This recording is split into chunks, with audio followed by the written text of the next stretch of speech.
స్కూల్లో హాస్టల్లో ఉన్నప్పుడు బ్యాడ్మింటన్ తెగ ఆడేవాళ్ళం 6th 10th. అప్పుడు ఏంటంటే ఒక్కరు ఇద్దరు స్టూడెంట్స్ దగ్గరే ఉండేదా. వాళ్ళు ఆడిన తర్వాత ఇంకొక ఫ్రెండ్స్ ఉండేవాళ్ళు, అందరు అయిపోయి మన ఛాన్స్ వచ్చేటప్పుడు ఎప్పుడో అయ్యేది. అయినా ఆ ఆడిన కొద్దిసేపు కూడా చాలా బాగా అనిపించేది. అలా నేను బ్యాడ్మింటన్ నేర్చుకున్నా. అంతకుముందు నాకు అసలు ఎప్పుడు రాదు. స్కూల్ తర్వాత మళ్ళీ ఆడింది కూడా నాకు బాగా గుర్తు లేదు. ఇక్కడ మా ఫ్రెండ్ వాళ్ళ ఆయన ఆట పట్టిస్తుంది. Bro bro bro start bro bro bro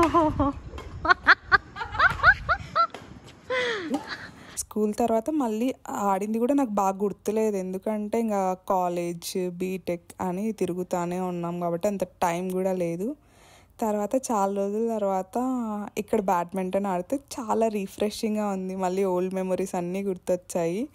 నేను బ్రో కొంతసేపు ఆడాము. తర్వాత మా ఫ్రెండ్ వచ్చిందని చెప్పా కదా, తను నేను ఆడాము.